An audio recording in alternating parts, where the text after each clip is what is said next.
के अंदर इसको तैयार किया गया था और उस समय पे करीब करीब 7500 एकड़ लैंड के ऊपर इसे बनाया गया था। 75,000 कर्मचारी लगे थे इस मार्वल प्रोजेक्ट को बनाने के लिए, जिसमें से 2500 करीब करीब इंजीनियर्स थे। इसके अलावा इस पूरी रिफाइनरी के अंदर रफली 14,000 किलोमीटर की केबलिंग है, जो कि इंडिया की कोस्टल लाइन का डबल साइज का है। इतना ही नहीं, करीब करीब 5,000 किलोमीटर की पाइपलाइन है, जो कि मुंबई से लेके कोलकाता, आप अंदाजा लगा ही सकते हैं, इसको आप 2 बार कवर करेंगे तो इतनी की तो सिर्फ पाइपलाइन लगी हुई है। इतना ही नहीं, करीब पाइपलाइंस को अगर एडिक्वेट है वो नॉर्थ और साउथ इंडिया को जोड़ने के लिए, यानी कि कश्मीर से लेकर कन्याकुमारी तक को भी जोड़ने के लिए एडिक्वेट पाइपलाइंस यहाँ पर लगी हुई हैं। साथ ही साथ करीब 1 लाख MTS स्ट्रक्चर्ड स्टील यहाँ पर लगा है, जो कि करीब करीब 19 आईफल टावर के बराबर का स्टील यहाँ पर ऑलरेडी लगाया जा चुका है इस तरह के प्रोजेक्ट या इस तरह के मासिव प्रोजेक्ट के अंदर। इसके अलावा जो इस पूरे प्रोजेक्ट को बनाने के लिए सीमेंट लगाई गई थी, आप अंदाजा लगा सकते हैं वो इस तरह का सीमेंट कंजम्पशन था, जिससे करीब करीब 10 अंपायर स्टेट बिल्डिंग बनाई जा सकती है। इतना मार्वलस प्रोजेक्ट बनाने के लिए इतनी मासिव सीमेंट कैपेसिटीज यूज हुई। इतना ही नहीं, इस पूरे प्रोजेक्ट के अंदर, इस पूरी ही जामनगर रिफाइनरी कॉम्प्लेक्स के अंदर करीब करीब 170 किलोमीटर की रोड है, जिसको अगर आप सिंप्लीफाई करें तो मुंबई से लेके पुणे तक की जो रोड है उतनी इस कॉम्प्लेक्स के अंदर ही महज बनी हुई है। रफली 43 चिमनीज इस प्रोजेक्ट के अंदर है, जिसमें जो टॉलेस्ट चिमनी है वो कुतुब मीनार से दुगनी हाइट की है। तो आप अंदाजा लगा सकते हैं किस तरह का एक बड़ा मेगा प्रोजेक्ट ये तैयार किया गया है। उसके अलावा अगर जामनगर रिफाइनरी को मैं मुंबई में आंकूं कितना बड़ा साइज है, तो आप इससे अंदाजा लगा लें कि मुंबई के गेटवे ऑफ इंडिया से लेकर शिवाजी पार्क तक करीब करीब 7500 एकड़ का ये प्रोजेक्ट है, जो कि उस समय पर बनाया गया था। एक इंजीनियरिंग मार्वल के तौर पर आप इसे देख सकते हैं।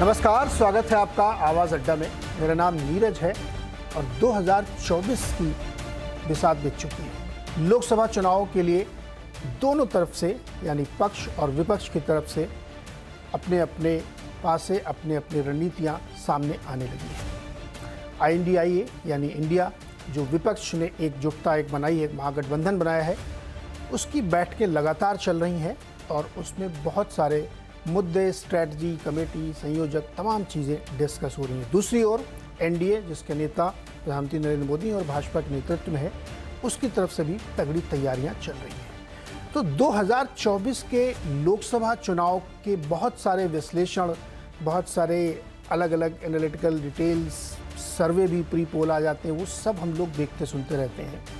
लेकिन मतदाता के मन को समझना, एग्जैक्टली ग्राउंड पे क्या हो रहा है उसको समझना बहुत ही कठिन काम है। फंडामेंटल साइंस में तो आप प्रेशर और टेम्परेचर को कांस्टेंट करके उसका एक परिणाम निकाल लेते हैं, लेकिन सोशल रिसर्च में चूंकि सब्जेक्ट ही कांस्टेंट नहीं है, तो उसको समझना, उसको मन को पढ़ना बहुत ही कठिन काम होता है।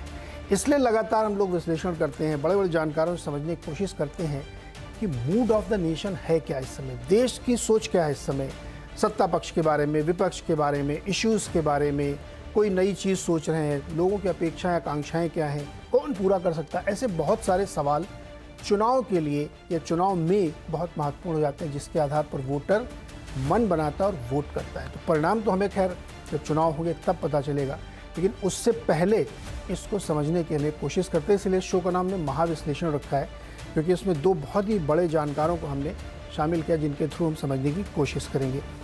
मेरे साथ इस चर्चा में, इस एनालिसिस को करने के लिए हैं एक्सेस माई इंडिया के फाउंडर और CMD प्रदीप गुप्ता जी और अम्बेडकर विश्वविद्यालय के प्रोफेसर अभय दुबे जी।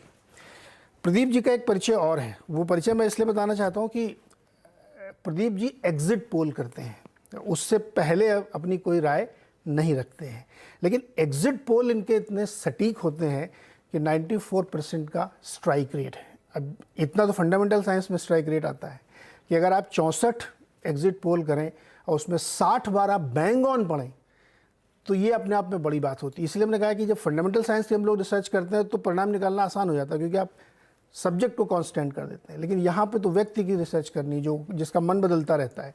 लेकिन प्रदीप जी को इसमें महारत हासिल है और उनकी इस सीक्रेट का, इस कला का अध्ययन हार्वर्ड विश्वविद्यालय में भी किया जा रहा है। प्रदीप जी, बहुत बहुत स्वागत है। मैंने सही कहा ना कि ये मन को पढ़ना बड़ा कठिन काम है और आप इसको बड़े आसानी से पढ़ लेते हैं और एग्जिट पोल में सामने रख देते हैं। मतलब अभी ताज़ा उदाहरण कर्नाटक का है, सारे पोल एक तरफ और एक्सिस माई इंडिया एक तरफ, बैंग ऑन। बहुत बहुत बधाई सर। तो हमने सोचा कि प्रदीप जी के ज़रिए मूड ऑफ द नेशन समझें, अभय जी के ज़रिए मूड ऑफ द नेशन समझें। तो मोटे तौर पे जो दो हिस्से इस समय देश में हम लोग देख रहे हैं पॉलिटिकल लैंडस्केप के, एक तरफ एनडीए और एक तरफ इंडिया गठबंधन बन गया है और दोनों तरफ से ज़बरदस्त चल रहा है। तो एक मोटे तौर पर कह सकते हैं कि बाइपोलर जैसी सिचुएशन बनती हुई दिख रही। तो एक शॉर्ट एनालिसिस करते हैं, बिजनेस टर्म में हम लोग ऐसा बोलते हैं। प्रदीप जी, क्या है मूड ऑफ द नेशन, क्या है इस समय? देखिए, जो भी चुनाव आएंगे तो आप तीन चीज़ों को पाएंगे, एक वादे, दावे और इरादे। वादे यानी कि जो अपोजिशन विपक्ष में वो वादे करेंगे तमाम तरह के, और दावे जो इनकम्बेंट जो सरकार में है वो बताएंगे कि हमने क्या क्या किया पिछले 5 साल में, और इन दोनों का आकलन करके जनता अपने इरादे बताएगी अपने वोट के जरिए। तो ये तो किसी भी चुनाव प्रक्रिया के अहम हिस्से हैं। अब आपने कहा कि मूड ऑफ द नेशन क्या है, तो देखिए दो चीजें हैं कि जो विपक्ष है, हम जानते हैं कि कोशिश की थी 19 में भी और 24 में भी, विपक्ष अपनी पूरी तैयारी कर रहा है कि एक संयुक्त ताकतवर उम्मीदवार ज्यादा से ज्यादा सीटों के ऊपर खड़ा किया जाए विपक्ष की ओर से, जिसको हम यूनाइटेड संयुक्त विपक्ष कहते हैं।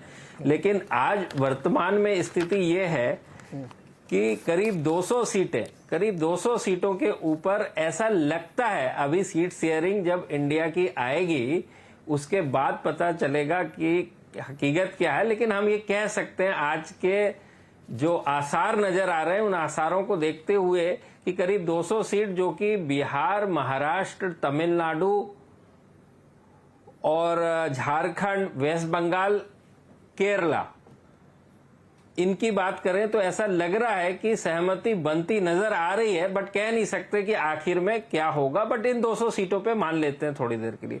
100 सीटों के ऊपर करीब करीब कांग्रेस और बीजेपी की लड़ाई हमेशा से होती है, जो इस बार भी होनी तय है। वो है राजस्थान, मध्य प्रदेश, उत्तराखंड, हिमाचल प्रदेश और कुछ हद तक असम भी कह सकते हैं, 1-2 सीटों को छोड़ के, जहां पे कि बदरुद्दीन साहब की पार्टी लड़ाई लड़ती है।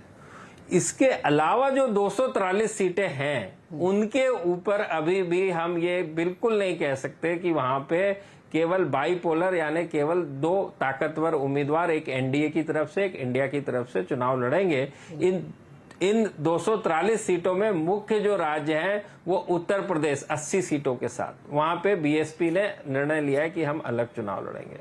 कर्नाटका, इस बार जेडीएस जो है इंडिया में शामिल नहीं है, उन्होंने बीएसपी और जेडीएस दोनों ने पिछली बार कांग्रेस के साथ इन राज्यों में गठबंधन किया था।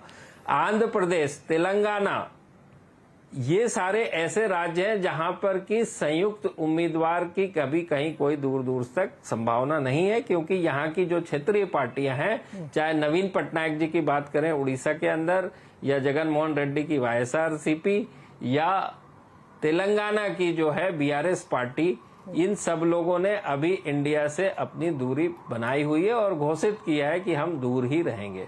तो ये वर्तमान की स्थिति है। रह गई बात की इनकम्बेंट गवर्नमेंट, तो देखिए इनकम्बेंट गवर्नमेंट आज की डेट में जब चुनावी अखाड़े में जो उतरेंगे प्रतिस्पर्धी, तो जब तक कि नाम दूसरी तरफ से नहीं आए, तो जो सामने आज की डेट में नजर आ रहा है सबको वही नजर आता है नेचुरली। और तमाम तरह के जो हम तो नहीं करते हैं ओपिनियन पोल जैसे आपने बताया, तो ये कह सकते हैं कि जो तमाम उनके आधार पे, सर्वे के आधार पे और विभिन्न चैनल और एजेंसी के जो आ रहे हैं अभी तक, उनके आधार पे एनडीए कहीं बढ़त बनाए हुए अभी भी कायम है। तो इसीलिए मैं कहूंगा कि जब तक उम्मीदवार बोर्ड के ऊपर ना लगे, स्कोर बोर्ड के ऊपर ना लगे, तो उस स्कोर की कल्पना और आकलन करना मेरे हिसाब से ठीक नहीं है। जी अच्छा, इसको मैं और खोलता हूँ, लेकिन आपने 3 बड़े अच्छे शब्द यूज किए, वादे, इरादे और दावे। इसमें वेटेज सबसे ज्यादा किसका होता है? नहीं, देखिए जो इनकम्बेंट गवर्नमेंट है वो अपने 5 साल पहले जो उन्होंने वादे किए थे उन पे कितना खरे उतरे वो बताएगी। लेकिन सबसे बड़ी चीज है जनता, जो जिनके की इरादों ने तय करना है कि अगली सरकार किसकी होगी। तो जो जनता होती है वो बड़े समझदारी के साथ निर्णय लेती है, क्योंकि जो 100 वोट पड़ते हैं उसमें 80 वोट, मैं बहुत बड़ा नंबर बोल रहा हूँ, जो 100 वोट पड़ गए पेटी के या मशीन के अंदर, पिछले बार 67% पड़े थे तो 33% ने तो वोट ही नहीं किया।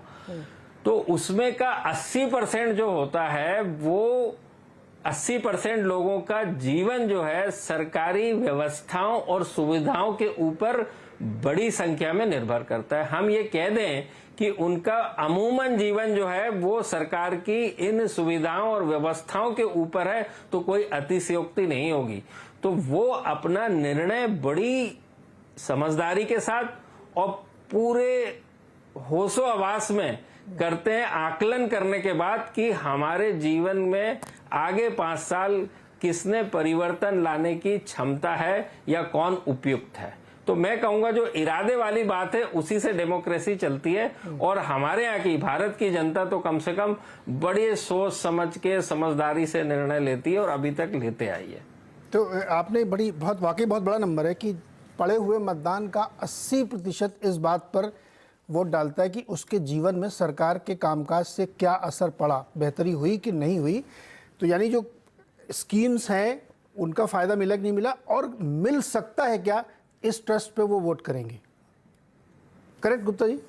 एक ही मिनट में मैं आपको रोक रहा हूं कि एक ही मिनट में, क्योंकि दर्शकों और ज्यादा लोगों का मानना है कि सोशल वेलफेयर की स्कीम्स और इसी तरह की, ना इतना नहीं है साहब। बड़ी सबसे चीज है रोड, बिजली, पानी, स्वास्थ्य, शिक्षा, पीडीएस यानी राशन प्रणाली, आज से नहीं पिछले आजादी के समय के बाद से ये सारी की सारी सरकारी सुविधाएं। और जैसे हम सब जानते हैं कि इंडिया जो है 70% ग्रामीण है और 30% शहरी है। 30% शहरी का मतलब ज्यादातर लोग ये समझते हैं कि टॉप 100 सिटी या बड़े मेट्रो नहीं, 6500 सिटीज और टाउन्स हैं जो कि 30% में शामिल हैं, 6500, और जो प्लस और 6 लाख प्लस गांव जो है वो कि ग्रामीण में है। तो हम सब जानते हैं 70% तो वहीं से हो गया। तो आप ये पाएंगे कि जो हाईएस्ट मेट्रो जिसको कहते हैं अर्बनाइज सिटी जो बॉम्बे दिल्ली है, नई दिल्ली दिल्ली के अंदर, और बॉम्बे में कोलाबा जो लोकसभा से साउथ बॉम्बे जिसको हम कहते हैं लोकसभा सीट, वहां कभी भी 35%, 40%, 45% इस तरह का मतदान होता है। और जो ग्रामीण होता है वहां का मतदान होता है 85% और 90%। तो ये परिवर्तन है और ये अंतर है। तो ये जो 70% जो गांव में है और 10% एब्सोल्यूट नंबर जो शहरों में है, उनका जीवन, उनके बच्चों को स्कूल भी जो है सरकारी स्कूल में जाना है, स्वास्थ्य के लिए भी सरकार में जाना है, राशन के ऊपर उनका जीवन निर्भर है, कृषि संबंधित सारी सुविधाएं, सिंचाई के लिए पानी और सिंचाई के लिए बिजली और बीज और खाद, ये सब कुछ सरकारी व्यवस्था और सुविधाओं पे। इसमें अभी तक कहीं कोई सोशल वेलफेयर स्कीम नहीं आई है, वो भी शामिल है, जो कि उससे बहुत सारी चीजें होती हैं उनके जीवन में। तो बहुत एक बारीक सी चीज़ बताई, ये सिर्फ आम जनता नहीं, ये बहुत सारे सेफोलॉजिस्ट के लिए भी ज़रूरी है कि कोलाबा का वोट परसेंटेज और गांव का कोला खेड़ा का वोट परसेंटेज इसलिए डिफरेंस है क्योंकि उससे लोगों के जीवन में असर पड़ा है। मैं दुबे जी के पास जाता हूँ, एक बड़ी अच्छी, मैं इसको जुमले में डालूँ क्या, बीएसपी जरूरी है चुनाव जीतने के लिए, बिजली, सड़क, पानी। Dubey ji, mood off the nation क्या है? मूड ऑफ द नेशन क्या है आपके हिसाब से? जी देखिए, प्रदीप जी ने जो विश्लेषण किया है वो बहुत उम्दा है और उन्होंने बहुत बारीकी से सारी बातें रखी हैं। और मीडिया में जो आमतौर पे रुझान चल रहा है कि वो सोशल वेलफेयर यानी जो लाभार्थी वर्ग है उसके ऊपर बहुत ज्यादा मीडिया पे जोर होता है, लेकिन प्रदीप जी ने ये बताया है हमें अपने वक्तव्य में कि सोशल वेलफेयर की स्कीमें तो अपनी जगह हैं, लेकिन सरकार का सुशासन यानी जो सरकार पारंपरिक रूप से जिन जो सामाजिक और आर्थिक सुविधाएं, स्वास्थ्य और शिक्षा वगैरह की सुविधाएं जनता को देने का वायदा करती है, जो सरकार की बुनियादी जिम्मेदारी है संविधान पर, जिसके लिए सरकार चुनी जाती है, वो चीज बहुत महत्वपूर्ण है। ये प्रदीप जी ने इस बात को रेखांकित किया है, जो मुझे लगता है कि ये हम लोगों की चर्चा से आमतौर पर आजकल जो सार्वजनिक जीवन में विमर्श चल रहा है उससे वो बात गैरहाजिर है, मतलब जो है। तो ये मैं उनकी बात का पूरी तरह समर्थन करता हूं। मैं उनकी इस बात का भी समर्थन करता हूं कि सरकार जो है वो देश की सबसे बड़ी एजेंसी है, और उसके द्वारा दी गई सुविधाओं से हमारी आबादी का जो बहुलांश है वो प्रभावित होता है, और वो सरकार की तरफ इस रूप में देखते हैं कि वो हमें मदद करेगी, और सरकार अगर मदद नहीं करती है तो फिर उसके प्रति उनके दिमाग में सवाल उठते हैं कि भाई ऐसा क्यों हो रहा है, हमने सरकार को इसलिए चुना था लेकिन हमें मदद नहीं मिल रही है। उनके इस डिस्कोर्स से पूरी तरह सहमत रखते हुए मैं इसमें एक अपनी राय जोड़ना चाहता हूं। ये मेरी विश्लेषणात्मक राय है, मतलब ऐसी नहीं है कि कोई मेरे पास इसके लिए कोई आंकड़ा है। प्रदीप जी तो आंकड़ों के बादशाह हैं, तो वो कह ही सकते हैं। तो मेरी राय इसके अंदर ये है कि हमारा जो 100 में 67% वोटर जो मतदान करते हैं, अंदाज लगा लें 2-3%, 5% इधर उधर, इस बार भी वैसा ही होगा। अगर इतने लोग जो वोट करते हैं, मैं इन वोटरों को 3 हिस्सों में बांट के देखता हूं राजनीतिक रूप से। एक हिस्सा वो है जो भारतीय जनता पार्टी को मोटे तौर पर वोट नहीं देता है। उसमें दक्षिण भारत के भी बहुत से लोग हैं, और भी क्षेत्रों के लोग हैं, भारतीय जनता पार्टी वोट नहीं देता है। एक बड़ा हिस्सा ये है जो भारतीय जनता पार्टी को हर हालत में वोट देता है, यहां तक कि अगर उसकी सरकारों के परफॉर्मेंस से वो अगर खुश नहीं है पूरी तरह, तब भी वो मोटे तौर पर भाजपा में भरोसा करता है कि इस बार नहीं उसने अच्छा काम किया तो अगली बार उनकी सरकार अच्छा काम करेगी, वो उसको वोट देता है। लेकिन इसमें पूरा जो 67% है वो खत्म नहीं होता। इन दोनों के बीच में एक वोटर होता है जिसकी राजनीतिक निष्ठाएं तय नहीं है, जो ना स्वभाव से एंटी भाजपा है अपनी राजनीतिक समझ से, और न ही भाजपा समर्थक है। वो बीच में बैठा हुआ है, और वो सारी राजनीतिक बहस को मीडिया में उसके सामने जो परोसा जा रहा है, नेता लोग जो बोल रहे हैं, आंकड़े जो सरकार उसके सामने लाए जा रहे हैं, खुद उसका अपना जो अनुभव है, अपने साथियों का अनुभव है, अपने समुदाय का जो अनुभव है, इन सब बातों पर ध्यान देते हुए वो फेंस सिटर वोटर है, जिसको फ्लोटिंग वोटर भी कहते हैं, जिसको आप हिंदी में मध्यवर्ती मतदाता भी कह सकते हैं। मेरा मानना यह है इस मध्यवर्ती मतदाता की संख्या 15 से 20% के बीच में कुछ होती है, वोट डालने वाले वोटरों के अंदर कुछ होती है, और निर्भर करता है परिस्थिति के ऊपर उसकी संख्या ज्यादा होगी कि कम होगी। ये वोटर राजनीतिक विमर्श को और दोनों तरफ से जो दावे और वायदे किए जा रहे हैं उनको ध्यान से देखता है, और ऐन मौके पर बिना प्रचार से प्रभावित हुए ऐन मौके पर अपना वोट डालने का मन बनाता है। मुझे लगता है कि इसका मन किधर जाएगा वो बहुत अधिक महत्वपूर्ण है, और ये मेरे जैसे व्यक्ति के सामने चुनौती है कि इस मध्यवर्ती वोटर का कैसे मन पढ़ें। तो ये वोटर जो ये क्या कितने दिन पहले तय करता है, 24 घंटे पहले या 1 हफ्ते पहले कि अब मेरे को? अब ये तो इतना एम्पेरिकली तो मैं नहीं कह सकता, लेकिन मेरा मानना यह है कि ये वोटर जब चुनावी मुहिम थोड़ी सी गुजर जाती है, कम से कम आधी गुजर जाती है चुनावी मुहिम, तो वोट डालने के कुछ समय पहले, अब वो समय 1 हफ्ता हो सकता है, वो 10 दिन हो सकता है, वो 5 दिन हो सकता है, कुछ समय पहले ये तय करता है। और इसके प्रमाण भी उपलब्ध हैं। मैं जो बात कह रहा हूं बहुत आंकड़ों के रूप में नहीं, खुद पार्टियां भी ये मानने लगी हैं कि ये जो मध्यवर्ती वोटर है वो मध्यवर्ती वोटर बहुत महत्वपूर्ण है, ऐन मौके पर तय करता है, इससे चुनाव का फैसला हो जाता है। जी प्रदीप जी, इस पे मुझे एक कमेंट आपका भी चाहिए, जो कि आप तो आंकड़ों के बाजीगर हैं। ये जो फेंस का वोटर है, या जिसको फ्रिंज वोटर कहते हैं, या जो अनडिसाइडेड वो अंत में तय करेगा, इस पर जो अभी अभय जी कह रहे हैं, ये कितना बड़ा होता है और ये कब अपना मन बनाता है? क्योंकि ये बहुत क्वेश्चन चलता है, मेरे मन में भी बहुत आता है कि चर्चाओं में हम लोग सुनते हैं कि एक वोटर ऐसा है जो बाद में तय करेगा, वो कितना बड़ा होता है और कितना प्रभावी होता है? देखिए, बिल्कुल अभय जी ने ठीक कहा कि ये 20 से 30% पक्का वोटर होता है। ऐसा माना जाता है कि जो 10% वोटर है वो इंडिपेंडेंट और अन्य उम्मीदवारों के खाते में जाता है। करीब 30% एक प्रमुख पार्टी, विपक्ष पार्टी, और एक प्रमुख पार्टी, यानी 2 जो मेन दावेदार हैं जिसको आप इनकम्बेंट और चैलेंजर कहते हैं, ये 30% करीब इसके अंतर्गत बढ़ता है। तो 30 और 30 60 और 10% आप अन्य को छोड़ दीजिए।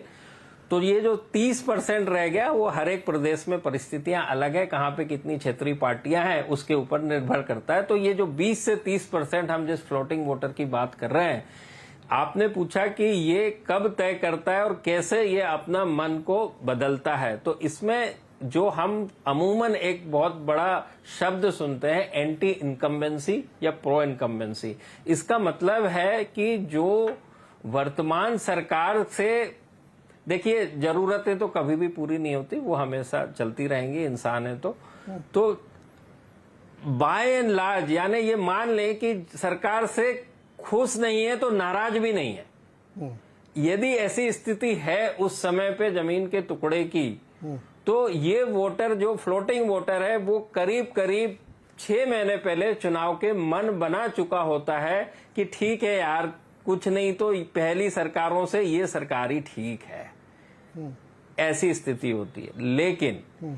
लेकिन यदि के स्थिति नाराजगी वाली है कि यार अब एन केन प्रकार एन कोई भी आए लेकिन ये जो सरकार है ये मुझे नहीं चाहिए, जिसको आप कहते हैं एंटी इनकम्बेंसी जिसको आप कहते हैं, यदि वैसी स्थिति होती है तो वो आखिरी दिन तक वेट करते हैं कि इसको तो नहीं लाना है। अब सवाल है इसको नहीं लाना है तो किसको लाना है।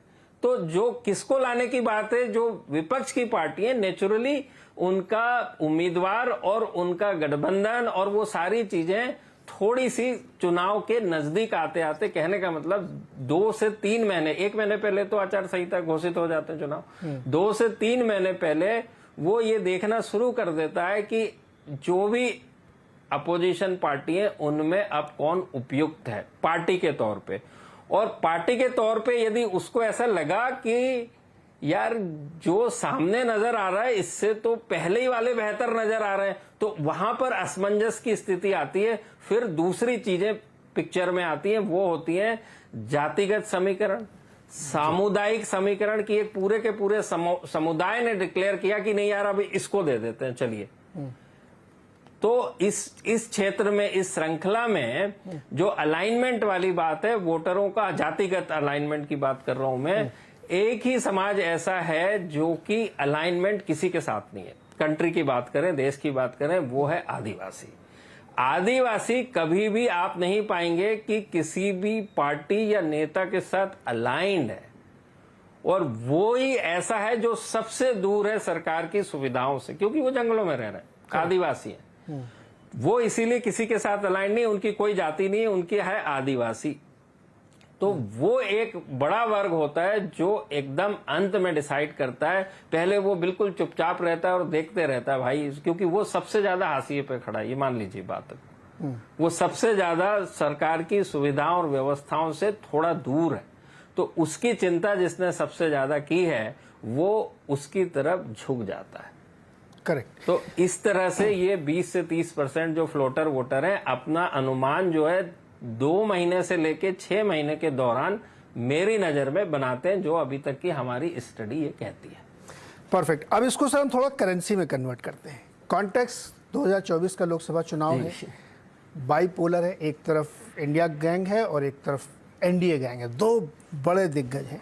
आप लोगों ने प्रियम्बल सेट किया कि पैटर्न कैसे बनता है, कैसे मतदान करेगा, कौन सोचेगा, फ्लोटर वोट कितना है। आज के कॉन्टेक्स्ट में मैं दोनों के बारे में जानना चाहता हूं कि करंट बीजेपी गवर्नमेंट की, एनडीए कह लीजिए उसको, हालांकि वही सबसे बड़े हैं उसमें, और दूसरी तरफ एनडीए, किसकी क्या पोजीशन है इस समय। पहले प्रदीप जी आप, फिर दुबे जी आप, क्या स्थिति है इस समय करंट सिनेरियो में? देखिए, एनडीए की बात करें और जिसके कि सर्वे सर्वा मोदी जी हैं, प्रधानमंत्री जी हैं, तो आज की डेट में अब चूंकि जब 24 के चुनाव होंगे तो हम ये कहेंगे कि मोदी जी 2 बार की एंटी इनकम्बेंसी का सामना कर रहे होंगे। ठीक, ये हकीकत है सामने। बट बात वही आती है कि एंटी इनकम्बेंसी है और हो सकता है कि बहुत से लोग उनसे खुश होंगे और हो सकता है कि बहुत से लोग नाखुश भी होंगे। बट सवाल ये आता है, यदि मैं आम मतदाता हूं तो मेरे सामने विकल्प क्या है। जैसे मैंने अभी थोड़ी देर पहले बात करी, तो जैसे आपने कहा कि इंडिया जो है आज की डेट में थोड़ा लग रहा है, ये मैं मानता हूं कि करीब 200 से 300 सीटों के ऊपर बाइपोलर की स्थिति तो जरूर होने वाली है। तो उस स्थिति में जब देखिए दो प्रतिस्पर्धी यदि मैदान में जा रहे हैं तो नेचुरली उनके बीच में कॉन्टेक्स्ट होता है। अब स्थिति इंडिया और एनडीए को देखिए कि इस तरह की है कि जो एनडीए तो कहने का एनडीए है, उसमें आप ये पाएंगे कि बीजेपी की स्थिति विद इन एनडीए, यानी आप दूसरे एनडीए के, जिसको एक अपना दल है, जिसकी कह सकते हैं कि 2 लोकसभा की सीटें हैं, कुछ उनके अब शिवसेना का जो टूटा हुआ शिंदे ग्रुप जो है उसमें कह सकते हैं कि चलिए 10 के ऊपर की संख्या है। एनसीपी के अभी कुछ लोग आए हैं, अभी उनमें बोल नहीं सकते कि वो तो उनके डबल डिजिट वैसे ही नंबर नहीं है। तो कहने का मतलब हुआ एनडीए तो कहने का है, लेकिन यहां तो सब कुछ बीजेपी है और बीजेपी के भी ऊपर चल के सब कुछ प्रधानमंत्री मोदी है। ये इधर की बात हो गई। अब उसके उलट दूसरे तरफ आप पाएंगे इंडिया के अंदर जो ये गुट है पूरा का पूरा, इसमें सर्वे सर्वा या बड़े ब्रदर की भूमिका में जो है वो क्षेत्रीय पार्टियां हैं। जो नेशनल पार्टी है, पुरानी पार्टी कांग्रेस है, वो यहां पर छोटे भाई की भूमिका में। मैं इसीलिए ये कह रहा हूं कि करीब जो पिछले बार जो कांग्रेस ने 54 सीटें, आज की वर्तमान स्थिति में भी और पिछले जो 19 के चुनाव में 54 सीटें कांग्रेस ने जीती, 352 सीटें एनडीए ने जीती। तो ये जो बाकी की जो बची 200 सीटों में सिर्फ 52 सीटों के ऊपर कांग्रेस है और 3/4 सीटों के ऊपर क्षेत्रीय पार्टियों का बोलबाला है। तो कहने का मतलब आज भी आप जो 26 पार्टी देख रहे हैं तो कांग्रेस की स्थिति वहां छोटे भाइयों वाली है। तो अब ये सवाल बनता है कि जब चुनाव जो है वो देश का है, नेशनल चुनाव है, तो मेरा ऐसा मानना है कि जब आप जनता को आकर्षित करना चाहते हैं, ये बताना चाहते हैं कि हम बेहतर विकल्प हैं, तो उसके लिए सबसे बड़ी चीज होती है कि आपकी बेहतरी में क्रेडिबिलिटी या विश्वसनीयता कौन है। और विश्वसनीयता ज्यादा करके, चाहे इंडिया हो चाहे बाहर हो, एक व्यक्ति के प्रति विश्वसनीयता का आकलन करना बड़ा आसान है। पार्टी का करना उससे मुश्किल है कि अब इस पार्टी ने कितना अच्छा काम किया या नहीं किया, और उससे भी बड़ा मुश्किल काम है कि गठबंधन ने कितना अच्छा काम किया या कौन ज्यादा उपयुक्त है या बेहतर है। तो आज की स्थिति में मैं कहूंगा यदि इंडिया को वाकई में कोई चैलेंज देना है तो ठीक है, सब कह सकते हैं कि मोदी जी हैं तो उनके सामने तो कौन किसको आएगा, लेकिन नहीं, यदि आपको लड़ाई में जाना है, कंटेस्ट में जाना है, तो मेरा ऐसा मानना है कि आपको एक मैग्नेट की जरूरत होगी। चाहे आप 77 से लेके जेपी आंदोलन से लेके 89 में विश्वनाथ प्रताप सिंह, 96 के अंदर अटल बिहारी जी, एक मैग्नेट, जब तक एक मैग्नेट नहीं रहेगा तब तक लोगों को आकर्षित होना या जुड़ाव होना, मेरी नजर में मैग्नेट होने और ना होने में करीब करीब 5% का फर्क होता है, क्योंकि खुद की एक पर्सनालिटी होती है, उसका एक आकर्षण होता है, और वो आकर्षण उसकी विश्वसनीयता से आता है। जो भी व्यक्ति हो तो वो 4 से 5% वोट को पुल कर लेता है कि हाँ यार ये आदमी ठीक है। करेक्ट। तो मेरे हिसाब से ये मैं मानता हूं कि यदि के इंडिया, ये एक बड़ा डिसीजन होगा, बोल्ड डिसीजन होगा कि किसी एक व्यक्ति को सामने ला ले, लड़ाई में जाना है तो उसमें डरना क्या है। ये उससे काफी फर्क पड़ेगा। मैंने ये सवाल अभी एक दिन एक चर्चा में पूछा था, तो इंडिया के नेता बहुत नाराज हो गए थे कि आप ऐसा क्यों सोचते हैं। इसको मैं दोबारा रिविजिट करूंगा, लेकिन एक राय पहले दुबे जी की। दुबे जी, आप लोगों ने जो कॉन्टेक्स्ट सेट किया है कि कैसे वोटिंग होती है, कौन फ्रिंज का है, क्या है, इश्यूज क्या होते हैं, इस कॉन्टेक्स्ट में आज की परिस्थिति में दोनों में आपका असेसमेंट क्या है, इंडिया का और जिस तरह की विपक्षी एकता INDIA बनाने की कोशिश कर रहा है, ऐसी विपक्षी एकता इतिहास में 1977 में बनी थी, जनता पार्टी के रूप में बनी थी। अच्छा, उसमें भी उनके पास कोई चेहरा नहीं था, लेकिन उसके पक्ष में एक ऐसी खास बात थी कि उसमें दक्षिण भारत को छोड़कर बाकी सारे भारत में, दक्षिण भारत का जो करीब 150 सीटों का हिस्सा है, उसको छोड़ के बाकी सारे भारत में इंदिरा गांधी और कांग्रेस के खिलाफ इमरजेंसी में जो ज्यादतियां की गई थी, उस सवाल पर बड़ी दुर्धर्ष एंटी इनकम्बेंसी थी, बड़ी जबरदस्त एंटी इनकम्बेंसी थी। जैसा कि अभी प्रदीप जी ने बताया कि 6 महीने पहले ही लोग तय कर लेते हैं कि इस पार्टी को तो हराना ही हराना है जो सत्ता में है, तो वो सब लोग तय कर चुके थे उसके अंदर, और यही हुआ कि दक्षिण को छोड़कर बाकी सभी क्षेत्रों में कांग्रेस बुरी तरीके से जीत गई थी, और वो विपक्षी एकता कम से कम सरकार नहीं चला पाई आगे जाकर, लेकिन चुनाव में पूरी बहुत ऐतिहासिक रूप से कामयाब रही। इस बार जो विपक्षी एकता बन रही है उसके सामने दो तरह के नुकसान हैं। पहला नुकसान ये है कि उसके पास कोई नरेंद्र मोदी के मुकाबले का चेहरा नहीं है, इस मामले में वो नुकसान में है। और जो उन्होंने बताया कि जो चेहरा होता है मजबूत, वो 5% वोट खींच लेता है, ऐसा कोई 5% सारे देश से अपनी शख्सियत के दम पे वोट खींचने वाला कोई नेता इनके पास नहीं है।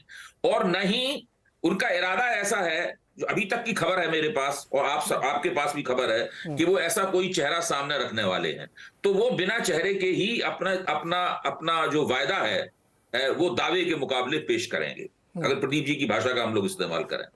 दूसरा उनके पास नुकसान ये है, जो आज की तारीख में दिखाई पड़ता है, वो नुकसान ये है कि नरेंद्र मोदी की सरकार के खिलाफ वैसी दुर्धर्ष एंटी इनकम्बेंसी नहीं है, कम से कम मुझे नहीं दिखती। देखिए 10 साल में एंटी इनकम्बेंसी जमा होती है, विभिन्न समुदायों में विभिन्न जातियों में जमा होती है, विरोधी आपके और भी ज्यादा विरोधी हो जाते हैं, कुछ नए विरोधी भी पैदा हो जाते हैं। ये सब तो है इस सरकार के खिलाफ, वो होगा ही, वो स्वाभाविक है। लेकिन वो इस मूड में है कि हमें बिल्कुल इस सरकार को खत्म कर देना है, मटिया मेट कर देना है, और वो जनता को बड़े पैमाने पर प्रभावित कर रहे हैं। ये सब ऐसी स्थिति कम से कम मुझे नहीं दिखाई देती। तो जो INDI मोर्चा है वो इन दो तरह के नुकसानों में आज की तारीख में है। देखिए चेहरा तो आखिर तक नहीं करेगा, लेकिन ये दूसरा वाला एंटी इनकम्बेंसी का नुकसान है, इस नुकसान को वो अपनी तरफ से कम अगले 6-7 महीने में करने की कोशिश करेगा। और उसमें भी भारतीय जनता पार्टी भी उसकी मदद कर सकती है, नहीं भी कर सकती है। भारतीय जनता पार्टी कुछ ऐसे कदम उठा सकती है इससे भाजपा को कुछ मुश्किलें बढ़ जाएं, कुछ उनके खिलाफ थोड़ी नाराजगी और बढ़ जाए, और ऐसा नहीं भी हो सकता है। दोनों परिस्थितियां हैं। इसलिए आज की तारीख में अगर कल एक हफ्ते बाद चुनाव होते हैं तो मेरा मानना है कि भाजपा 2019 वाला नतीजा आराम से दोहरा देगी। दुबे जी एक छोटा लेकिन सवाल, जैसे जैसे बात आगे बढ़ती जाएगी, हाँ, वैसे वैसे परिस्थिति के मुताबिक हम लोगों को आकलन करना पड़ेगा। जी दुबे जी एक छोटा सवाल आपसे इसी संदर्भ में। हमने पिछली बार जो हम लोग चर्चा कर कई बार चर्चाएं की हैं कि चेहरा नहीं देना चाहता इंडिया, क्योंकि उसको लगता है कि मोदी जी के टक्कर का कोई चेहरा नहीं है। मुझे समझ में नहीं आता कि जब सब ओपन सीक्रेट है ना, जनता को मालूम है कि ये लोग इस ग्रुप में है, इसके चेहरे हैं, तो जब आपको टेक ऑन करना ही है तो डर किस बात का है? क्या देने से और ज्यादा वोट कम हो जाएंगे क्या? जी समझ गया, मैं समझ गया आपकी बात। हाँ। देखिए पॉलिटिक्स जो है वो एक सिचुएशन का खेल भी होता है। अब देखिए जब NDA बनाया था लाल कृष्ण आडवाणी और अटल बिहारी वाजपेयी ने और नीतीश कुमार वगैरह ने, जार फर्नांडिस ने मिलकर NDA बनाया था, उस वक्त उनके सामने बिल्कुल स्पष्ट था कि हमारा चेहरा अटल बिहारी वाजपेयी होंगे। यानी NDA पहले दिन से ही ऐसा कभी नहीं हुआ कि भारतीय जनता पार्टी के किसी नेता के अलावा कोई और चेहरा उनके सामने रहा हो। अच्छा, क्योंकि भाजपा उस मोर्चे की एंकर पार्टी थी। यहां पे क्या है, इंडिया में क्या है, जैसा कभी प्रदीप जी ने बताया कि कांग्रेस लोकसभा में अपने खराब प्रदर्शन के कारण क्षेत्रीय शक्तियों के मुकाबले अपना दबदबा कायम नहीं कर पा रही है, और वो एक कदम पीछे हट गई है। क्षेत्रीय शक्तियां आगे आ गई हैं, मंच पे ये आ गई हैं। तो इसकी वजह से कांग्रेस इस स्थिति में नहीं है कि वो अपने नेता को कहे कि हमारे नेता को ही आप प्रधानमंत्री के चेहरे के तौर पे स्वीकार कर लीजिए। क्षेत्रीय पार्टियां, उनका प्रभाव सीमित होता है, इसीलिए वो क्षेत्रीय हैं, क्योंकि वो एक क्षेत्र में ही प्रभावी होती हैं। तो उनके पास वैसे भी कोई चेहरा नहीं हो सकता, केवल कांग्रेस ही चेहरा देने की स्थिति में थी। क्योंकि पिछले 2019 की पराजय क्षेत्रीय शक्तियों की पराजय नहीं थी। 2019 की पराजय, मेरी मोटी समझ यह है कि वो मुख्य तौर पर कांग्रेस की पराजय थी। कांग्रेस भाजपा जिन सीटों पे आमने सामने लड़ रहे थे, वहां पर भाजपा का स्ट्राइक रेट 92% था। कांग्रेस केवल उसमें 8% ही जीत पाई चुनाव। तो कांग्रेस ने अगर उसमें 40-50% चुनाव जीता होता तो आज स्थिति दूसरी होती, बिल्कुल देश की राजनीति अलग तरह होती थी। कांग्रेस बहुत बुरी तरीके से हार गई, इसलिए आज कांग्रेस की इंडिया में स्थिति कमतर है और वो चेहरा दे पाने में असमर्थ हैं। ये परिस्थिति ऐसी है कि इस परिस्थिति में वो चेहरा सामने नहीं रख सकते। जी परफेक्ट। प्रदीप जी, मैं आपके पास भी सवाल लेके आता हूँ। मुझे इसमें थोड़ा सा डिसएग्रीमेंट लगता है। जैसे जिस राज्य में कांग्रेस बहुत बुरी तरह से हार जाती है, उत्तर प्रदेश में, बंगाल में, उड़ीसा में, बिहार में, तमिलनाडु में, वहाँ से वो फिर 2-3 दशक के लिए साफ हो जाती है। तो अब अगर आप ये डर डर के पॉलिटिक्स करेंगे, नहीं नहीं हम तो चेहरा नहीं देंगे क्योंकि हमारा स्ट्राइक रेट 8% था, तो फिर आप कैसे, फिर अपने आप फिर तो अखिलेश यादव जी, मायावती जी, ममता जी ही लीड करेंगे ना कंट्री को। तो क्यों नहीं कांग्रेस, भाई इसको जब भी मैं सवाल पूछता हूँ तो बहुत सारे लोग इसको दूसरे कनोटेशन में ले जाते हैं। अगर आप फ्रंट पे आके लीड नहीं करेंगे, आप दम के साथ ये नहीं कहें कि हाँ मैं लीड करना चाहता हूँ और मैं पैन इंडिया पार्टी हूँ, बुरी से बुरी स्थिति में भी छोटी सफाई, एक सेकंड से, बुरी से बुरी स्थिति में भी सबसे ज्यादा सीटें उन्हीं की हैं, फिर भी आप मुझे नहीं लेना चाहते हैं, तो ये कैसे चलेगा। इसलिए चूंकि अब राहुल जी इतना मेहनत कर रहे हैं तो वो ये डर मुझे समझ में नहीं आता। अब एक छोटी सा वो टिप्पणी करिए, फिर प्रदीप जी इसका विस्तारित जवाब देंगे। बोलिए। एक छोटी टिप्पणी, मैंने जो बात कही थी ना उसको जरा सा मैं साफ कर दूं। आपने तमिलनाडु, उत्तर प्रदेश वगैरह दिया, यहाँ पे तो कांग्रेस लंबे अरसे से निष्प्रभावी है। तमिलनाडु में 60 के दशक के बाद से निष्प्रभावी होनी शुरू हो गई थी। मैं कांग्रेस ने जिस चीज में कांग्रेस के हाथ बांध रखे हैं वो चीज ये है कि कांग्रेस उन इलाकों में भी बुरी तरह हार गई थी जहां वो प्रभावी है। समस्या ये असली कांग्रेस की, कांग्रेस समस्या ये नहीं है कि यूपी में हार जाती है या बिहार में हार जाती है या तमिलनाडु में हार जाती है। दुबे जी मैं ये यूपी में कांग्रेस का लीडर कौन है? आप ये भी सोचिए ना, मान लीजिए आप हार गए, आप विपक्ष में है या आप प्रभावी पार्टी ग्रुप में, कौन लीडर को जानता नहीं यूपी में किसके दम पे आप चुनाव लड़ते हैं। जब चुनाव होता है तो प्रियंका ही चली जाती है, हम लीड करेंगे, उसके बाद चुनाव के बाद फिर दिल्ली आ जाती है। मेरा कहने का मतलब ये एक लीडरशिप की क्राइसिस है क्या? प्रदीप जी इस पर आपका जवाब। फेस बहुत जरूरी है इंडिया के लिए और उसमें नेचुरल अलायंस कांग्रेस के पास। जी देखिए, दिक्कत ये है, बिल्कुल आपने ठीक कहा कि जो बड़ी पार्टी है जिसका वर्चस्व ठीक है पहले और अभी भी कुछ तो है, पूरे के पूरे देश में है, कांग्रेस पार्टी है। लेकिन सवाल यह है कि कांग्रेस पार्टी की कमजोरी की वजह से ही इन सारी क्षेत्रीय पार्टियों का उदय हुआ है। ये मानेंगे आप बात को? बिल्कुल। तो कहने का मतलब ये हुआ, चाहे आम आदमी पार्टी हो, चाहे डीएमके हो, चाहे वाईएसआरसीपी हो, चाहे टीएमसी हो, सारी की सारी पार्टी आप पाएंगे कि कांग्रेस से ही गए हुए बड़े नेताओं ने पार्टियां बनाई हुई है। अब मुसीबत देखिए कि क्या है ये। इन शॉर्ट, एक छोटी भाषा में, लाइटर नोट पे उसको अन्यथा ना लें कि सभी क्षेत्रीय पार्टियों का जो पेट है, जिसको कहते हैं कि उनका वर्चस्व, वजूद कांग्रेस की पीठ से लगा हुआ है। यानी कांग्रेस जब जब नीचे जाती है तब तब क्षेत्रीय पार्टियां अपना वर्चस्व कायम कर पाने में सफल हो पाती हैं, जिसका सबसे बड़ा उदाहरण आपको पहले दिल्ली में और उसके बाद पंजाब में और उसके बाद में कुछ हद तक, यदि मोदी जी वहां से नहीं होते थे गुजरात से, तो वहां पर भी कुछ हद तक आप देख पा रहे हैं कि कांग्रेस का ही वोट शेयर का बड़ा हिस्सा क्षेत्रीय पार्टियों में जाता है और वो फिर मजबूत होकर निकलती हैं, क्योंकि कांग्रेस जो है सस्टेन नहीं कर पा रही है। कांग्रेस के पास सिवाय गांधी के कोई दूसरी प्लानिंग नहीं है आज तक। अब ठीक है कि फर्स्ट टाइम हिस्ट्री में कांग्रेस के किसी नेता ने, सिरमौर ने पूरे के पूरे देश के साथ जुड़ने की कोशिश की है। भाई आप राजनीति में हैं तो आप हैं कौन? आप जनप्रतिनिधि हैं। तो आप यदि जनता को ही नहीं जानते हैं, उसकी जरूरतों को, उसकी उम्मीदों को, उसकी अभिलाषाओं को, तो फिर आप किस बात के नेता हैं? आप रिप्रेजेंट क्या कर रहे हैं? तो ये कोशिश अभी नाउ कंपेल्ड, जो अंग्रेजी में शब्द है ना, अब कंपेल्ड करके राहुल गांधी ने वो एक प्रयास शुरू किया है। तो रह गई बात आपकी कि क्यों वो उम्मीदवार, प्रधानमंत्री उम्मीदवार, क्योंकि 75% हिस्सा इस गठबंधन में, हिस्सेदारी होती है ना, क्या बोलते हैं, इस गठबंधन में जो इंडिया है 75% जो है वो क्षेत्रीय पार्टियां हैं और 25% जो है कांग्रेस है। तो 75% सामूहिक पार्टियां 25% को एक्सेप्ट कैसे करें, और खासकर उस पे कि उनका उदय ही उसका कांग्रेस के ढलान से हुआ है। तो ये स्थिति है, इससे बाहर आ पाने में कब सक्षम होंगे और संभव होगा, ये बड़ी इंटरेस्टिंग बात होगी। बिजनेस लैंग्वेज में कहें तो शेयर होल्डिंग में 25% स्टेक केवल कांग्रेस का है और 75% स्टेक आईएनडीए की पार्टियों का। ये इफेक्ट है इसमें, हम लोग कह रहे हैं। मैं तो एक छोटा सा ब्रेक लेने लौट के आते हैं कि अगर आपको स्विमिंग सीखनी है तो सर यूट्यूब पे देख के नहीं सीख सकते हैं, आपको पूल में कूदना पड़ेगा अगर आप स्विमिंग सीखना चाहते हैं। हाँ, स्विमिंग देखने का मजा लेना चाहते हो तो यूट्यूब पे बहुत आराम से देख सकते हैं। चॉइस नहीं है। छोटा सा एक ब्रेक, लौट के आते हैं, फिर इसको और खोलते हैं कि इश्यूज कौन कौन से जो और बहुत बड़े बड़े मुद्दे हैं, क्या वो प्रभाव करेंगे। बातचीत करेंगे ब्रेक के बाद।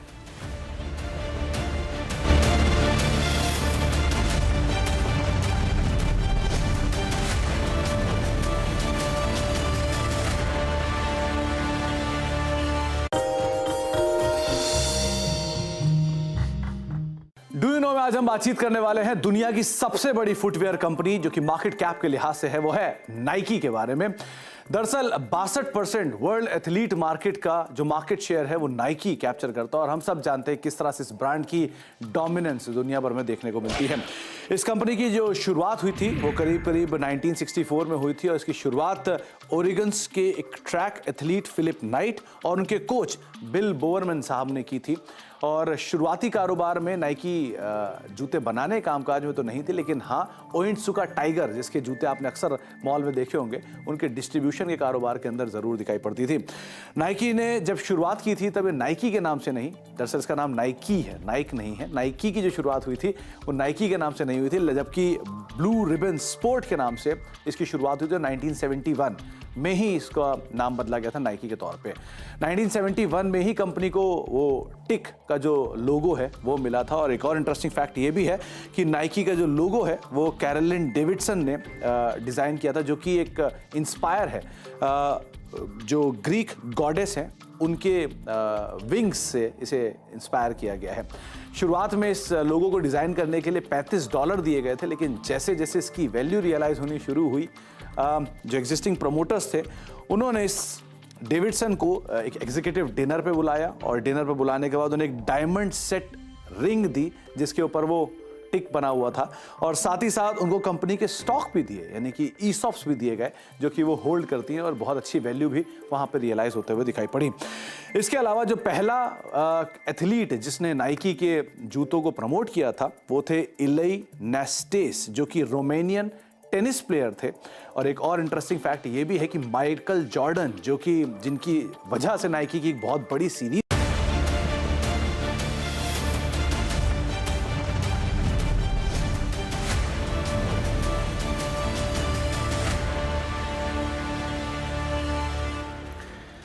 एक बार फिर से स्वागत है आपका महाविश्लेषण में। 2024 के लोकसभा चुनाव के मद्देनजर हम ये समझने की कोशिश कर रहे हैं कि इंडिया और एनडीए के बीच में जो ये महायुद्ध होने वाला है 2024 में, उसमें किसकी पोजीशनिंग क्या है, किसका कितना स्टेक लगा हुआ है और किसका एडवांटेज इस वक्त जमा चीज़ों पर है। तो बहुत सारे विश्लेषण हमने किए। उसी कॉन्टेक्स्ट को आगे बढ़ाते हुए प्रदीप जी, पहले आपसे और फिर दुबे जी आपसे एक ही सवाल है मेरा। हम लोगों ने बहुत सारे डिस्कशन की कैसे मतदाता का मन प्रभावित होता है, कैसे वो मन बनाता है वोट के लिए, लेकिन उसमें कुछ एक इश्यूज जो बहुत फ्लोट करते हैं, जैसे हिंदुत्व प्लस राम मंदिर, महंगाई बेरोजगारी भी उसी में जोड़ लीजिए, फ्रीबीज, क्या इनका भी असर होता है प्रदीप जी? बिल्कुल, असर सभी चीजों का, किसी भी जीत और हार में सभी चीजों का असर होता है, बट सवाल है कि किसका कितना निर्णायक असर होता है। देखिए, जहां तक हिंदुत्व और राम मंदिर और ये सब जो बातें बताई आपने, उसका असर आप उस हिसाब से देख लीजिए, उस लिहाज से देख लीजिए कि ये एक भावनात्मक विषय, इमोशनल विषय है और उसका डायरेक्टली कभी भी चुनाव के संदर्भ में, मेरा ऐसा मानना है, इसमें बहुत लोगों की अलग अलग राय हो सकती है, बट निर्णायक कभी नहीं होता। यदि ऐसे होता हाँ, लेकिन जब भी बीजेपी वहां पिक्चर में आती है तो लोग ऐसे राय बनाना चालू कर देते हैं कि इसी वजह से होता है। तो नवीन पटनायक कैसे जीत सकते थे, ज्योति बसु इतने साल तक कैसे, एक बार दो बार कोई भी जीत सकता है, बट इतने साल वहां कहाँ हिंदू मुसलमान है, तो वो कैसे होता है? आंध्र प्रदेश में कहाँ हिंदू मुसलमान है? यदि चुनाव के नतीजे किसी धार्मिक विषय के अनुसार आ जाते तो मुझे बताइए यहाँ क्यों नहीं आता? तो मैं नहीं मानता। हाँ, थोड़ा बहुत एक बड़ा मामूली सा, जिसको बोलते हैं ना, एक माहौल बनाना, एक राय बनाना, कि जैसे एक आपकी थाली में सारा का सारा खाना है तो उसमें कह लीजिए गुलाब जामुन रख दिया तो कहेंगे चलो ठीक है यार, थोड़ा ठीक हो गया, बस इससे ज्यादा कुछ नहीं। बट आप उसको रोजी रोटी या दाल रोटी मान लें, वो नहीं है कतई। तो मुझे ऐसा लगता है कि इसका कोई असर, हाँ अब रह गई बात फ्री बीस की। अब फ्री बीस की जो परिभाषा है वो, अब सभी चीजें मुफ्त में ही है, सारी व्यवस्थाएं सुविधाएं मुफ्त में है, लेकिन हाँ हम फ्री भी दो तरीके की होती हैं, जो कि बहुत पहले यानी लेट 90s में जयललिता जी ने शुरू करी। और वो किस तरह की फ्रीबीज थी कि आपके घर में प्रेशर कुकर से लेके, टीवी से लेके, बिंदी से लेके, साड़ी से लेके, चूड़ियां से लेके, वो बिल्कुल हर घरों में पहुंचाती थी। एक टेंडर होता था, सरकारी टेंडर, कि 20 लाख टीवी का सरकार टेंडर हुआ। क्यों? क्योंकि सबके घरों में टीवियां पहुंचानी है। तो वो एक तरह की फ्रीबीज थी, एक तरह की थी। मैं ना उसके पक्ष में हूं ना विपक्ष में हूं, मैं फ्रीबीज की आपको कोशिश करता हूं उसको डिकोड करने का। दूसरी फ्रीबीज ये है कि आपको राशन मिलता था, जो बाजार में जिस गेहूं चावल की कीमत मान लिया जाए 30 रुपए किलो है, तो वो करीब 10 रुपए किलो में आपको मिलता है। या कुछ राज्य ऐसे हैं जो छत्तीसगढ़ जैसे 1 रुपए किलो में चावल भी दिए गए। और अब जो है फ्री में अनाज दिया जा रहा है कोरोना के बाद। ठीक, एक फ्री भी इस तरह की है। तो एक सामाजिक सुधार और सामाजिक परिवर्तन में लोगों की मदद करना हकीकत में सरकार का यही काम है। एक टैक्स कलेक्ट करना और बिजनेस के लिए माहौल बनाना, इंफ्रास्ट्रक्चर शुरू करना, और सामाजिक तौर से जो हाशिए पे हैं उनका उत्थान करना। अब उत्थान करने के अलग अलग तौर तरीके हो सकते हैं स्थानीय परिस्थितियों के अनुसार। तो उसके हिसाब से आप उसको फ्री भी कहेंगे, मैं नहीं मानता। मैं मानता हूं वो सामाजिक उत्थान है जो हर सरकार की जिम्मेदारी है, वो उसको करना ही चाहिए। एबव एंड ओवर जो दिया जाए। मुझे ध्यान है प्रदीप जी कि जब ये एक बार मिक्सी बटी थी तमिलनाडु में, तो हम लोग वो कंपनी ढूंढ रहे थे, हाँ कि कौन सी कंपनी मिक्सी बांटेगी, उसका स्टॉक प्राइस बढ़ेगा। सच में बता रहे, और वो नाम नहीं ले रहा, वो कंपनी ढूंढ भी ली थी हम लोगों ने, जिसको बड़ा कॉन्ट्रैक्ट दिया गया था। तो ये सचमुच ये चीज़ें होती हैं। दुबे जी, आपका क्या असेसमेंट है? ये जो एक तो हिंदुत्व राम मंदिर कितना प्रभावित करते हैं, दूसरा ये जो फ्रीबीज, अब देखिए ना, दिल्ली में, छत्तीसगढ़ में, उत्तर प्रदेश, कहाँ नहीं है ये, हर जगह ये है। अब पता नहीं, सरकारों को लगता है और अब कुछ ना कुछ देना चाहिए। देखिए, जो हिंदुत्व है और राम मंदिर है, उद्घाटन होने वाला है 13 तारीख जनवरी को। जी, ये हिंदुत्व और राम मंदिर, ये बातें हैं, इनका महत्व माहौलबंदी के लिए है, नैरेटिव सेट करने के लिए है, और जो राजनीतिक विमर्श बनता है वो उसके लिए है। उससे क्या हुआ है कि पिछले 1990 के बाद से धीरे धीरे और पिछले 10 साल में काफी तेजी के साथ में जो हिंदू समाज है देश का, चाहे किसी भी समुदाय का हो, वो भाजपा से समर्थक समुदाय हो या ना हो, उनके अंदर एक भावना इस तरह की बनी है कि ये जो भारतीय जनता पार्टी है, ये कुछ हमारी कुछ नेचुरल एलाई किस्म की है, जिसको नेचुरल एलाई कहते हैं, इस तरह की कुछ पार्टी है। ये दक्षिण भारत में भावना काफी कम है, लेकिन वहां भी कुछ इलाकों में ये भावना है। और दक्षिण के बाद जो पश्चिमी भारत है, उत्तरी भारत है, पूर्वी भारत है और मध्य भारत है, इसके अंदर तो ये भावना काफी है।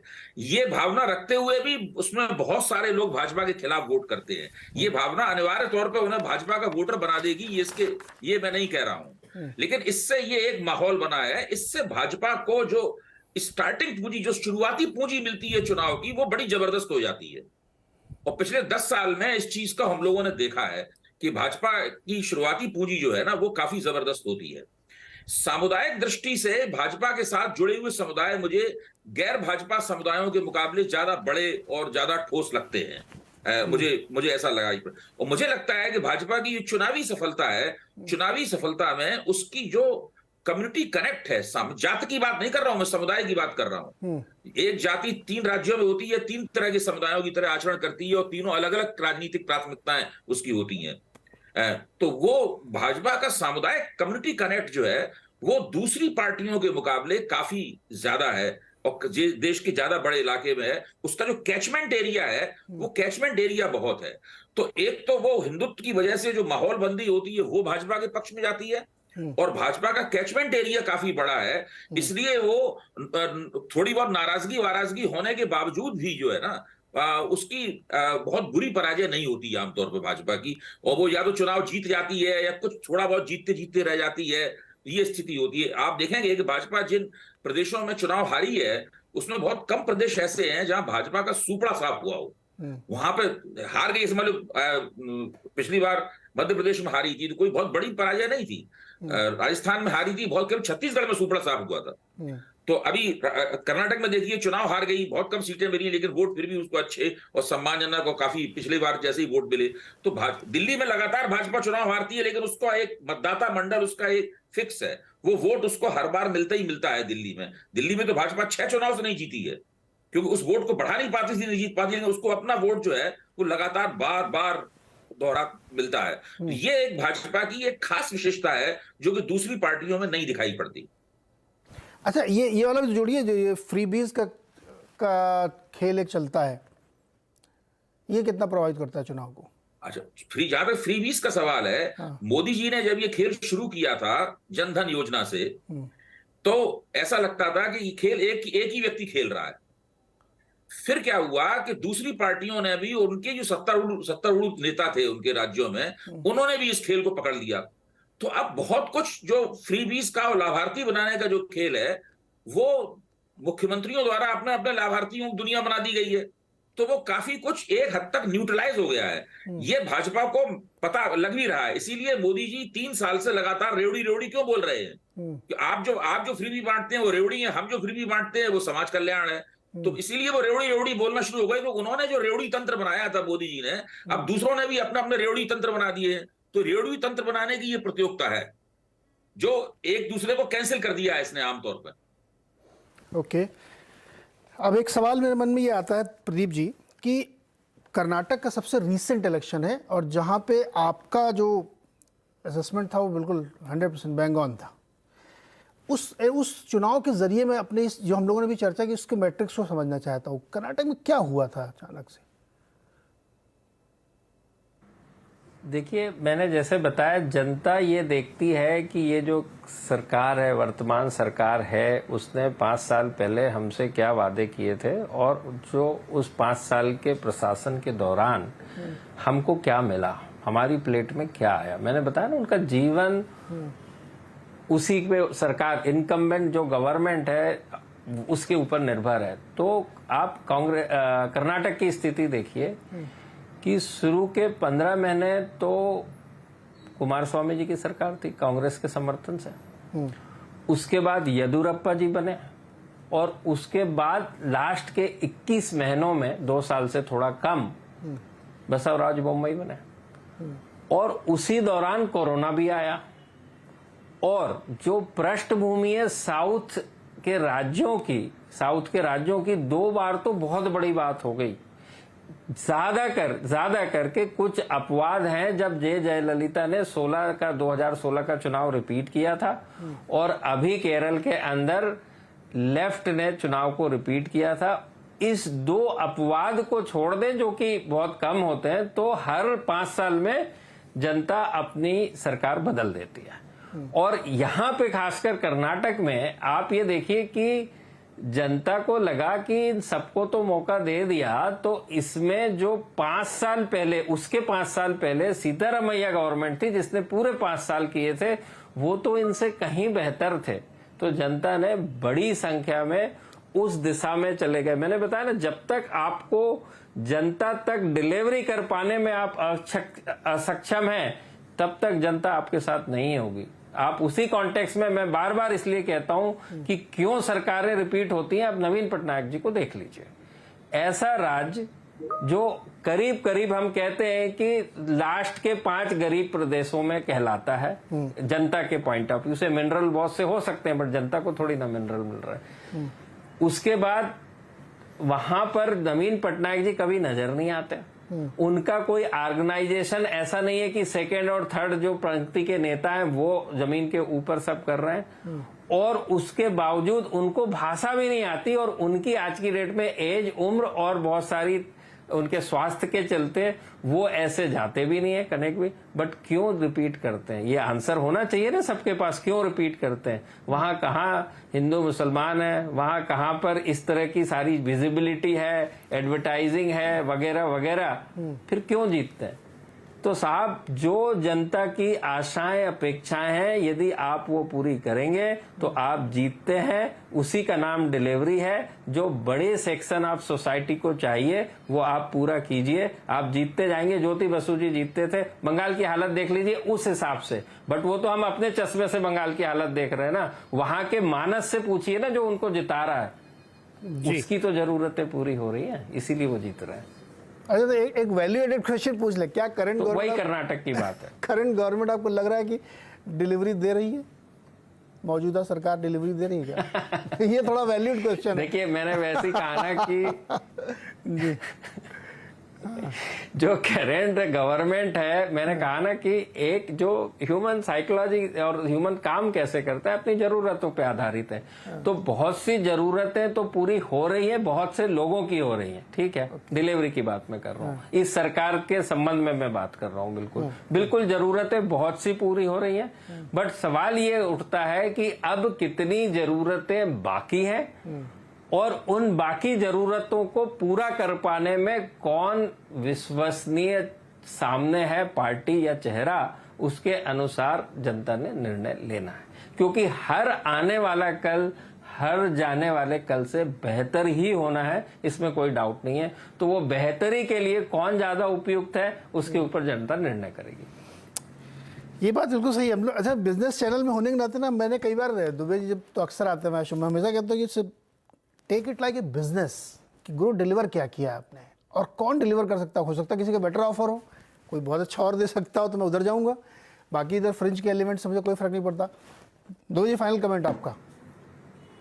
नहीं, प्रदीप जी ने तो बहुत मैंने उनको ध्यान से सुना और काफी कुछ उनकी बातों में सीखने के लिए था, क्योंकि वो देश के सबसे विश्वसनीय और सबसे बड़े चुनाव शास्त्री हैं और उन्होंने उनसे जो बातें सीखी उनके आधार पर मैं कुछ और सोचूंगा और लिखूंगा भी। मैं यही मानता हूं कि ये जो बीच का वोटर है, जिसकी राजनीतिक निष्ठाएं तय नहीं हैं, और यहाँ पे थोड़ा सा मेरी एक राय थोड़ी सी अलग है। मैं ये नहीं मानता हूं कि 6 महीने पहले तय कर लेता है। मुझे लगता है कि थोड़ा और समय लेता है तय करने में, थोड़ा और नजदीकी नजर रखता है चुनाव के ऊपर।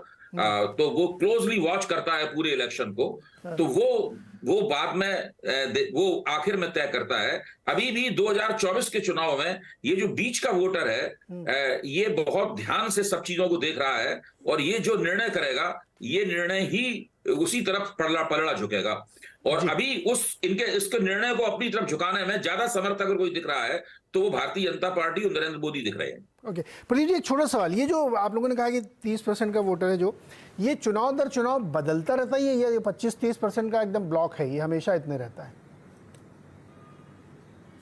नहीं, बदलता रहता है। जैसे मैंने बताया, हर राज्य में जहां पे कि 4 पार्टियां, फॉर एग्जांपल आप उत्तर प्रदेश की बात करें, थोड़े दिन पहले की बात कर लें, तो 4 पार्टियां अलग अलग चुनाव लड़ती थी, जो कि 22 के चुनाव में चारों ने अलग लड़ा, आपके बसपा, सपा, कांग्रेस और बीजेपी। अब वहां पे चूंकि 4 पार्टियां हैं और जातिगत समीकरण काफी काम करते हैं, अलाइनमेंट भी है, और वहां पे आप पाएंगे कि आदिवासियों की संख्या ना के बराबर है। उत्तर प्रदेश में 1% है, तो वहां का जो फ्लोटिंग वोटर है वो ज्यादा 4 पार्टियों में बंटने के बाद 10% के आसपास रह जाता है, जो कि ओबीसी का, वो भी कुछ बिरली जातियों के ओबीसी का रह जाता है। और उसके अनुसार, तो कहने का मतलब ये हुआ कि ये 10% से 30% का फ्लोट होता है। वो सारा का सारा खेल डिपेंड है कि इनकम्बेंट गवर्नमेंट की क्या स्थिति है। यदि बहुत खराब स्थिति है तो जो लॉयल वोटर है, निष्ठावान वोटर है पार्टी का, वो भी स्विच हो जाता है। और उसी के चलते आप देखिए कि आप लोग उत्तर प्रदेश की, 1 मिनट और ले लेता हूं आपको, उसके ऊपर आपको छोड़े जाता हूं कि आप उसके ऊपर सोचिए कि हम कहते हैं कि हिंदू मुसलमान या राम मंदिर का फर्क पड़ता है। आप उत्तर प्रदेश का ले लीजिए, जहां पे कि बाबरी मस्जिद का वो हुआ 91 के अंदर, उसके बाद क्या हुआ, और उसके बाद भी अटल बिहारी जी जैसे टॉल लीडर होने के बाद भी 96 में भी 182 सीटें आई, 98 में भी आई, उसके बाद भी 99 में जाके बड़ी मुश्किल से 5 साल की वो सरकार चली। जी। तो क्या उस समय हिंदू मुसलमान चरम पर नहीं था? और उसके बाद उसके 20 साल तक साहब भारतीय जनता पार्टी की उत्तर प्रदेश के अंदर 2012 के चुनाव में 38 सीटें थी, 38 आउट ऑफ 403। तो फिर वो कहां चला गया सारा हिंदू मुसलमान और भारतीय जनता पार्टी? वो 4 बार जो है 2-2 बार सपा बसपा की सरकार आई, एक के बाद एक बदल के, ये फिर की ये पॉइंट तो है सब सर। उसके बाद ही हुआ, फिर जनता पार्टी तो कहीं नजर ही नहीं आई। हाँ, बहुत बारीक सी चीज़ है, इसको समझना चाहिए। इस विश्लेषण का ये कि डिलीवरी कौन कर रहा है, प्रॉमिसेस कौन पूरे कर रहा है और आपके जीवन में किससे बेहतरी आ रही है, ये है असली ड्राइवर जहाँ पे आपको मतदान होता हुआ दिखता है। इस पूरे एनालिसिस का निचोड़ ये निकल के आ रहा है। हम लोग बिजनेस लैंग्वेज में हमेशा कहते हैं कि वैल्यूएशन नहीं, अर्निंग देखिए, कौन कमाई करके दे रही है कंपनी, वैसे ही कौन डिलीवरी देके आपको खुश कर रहा है। बहुत बहुत शुक्रिया सर हम सबसे जुड़ने के लिए और इतने बेहतरीन एनालिसिस के लिए कि 2024 किस तरह से आगे बढ़ेगा उसका एक मोटा खाका हमारे समझ में आ गया। और ये बहुत बारीक सी चीज़ें जो मुझे लगता है बहुत सारे लोगों को समझनी सीखनी चाहिए जब वो ग्राउंड पे जाएं सर्वे करने के लिए। बहुत बहुत शुक्रिया सर।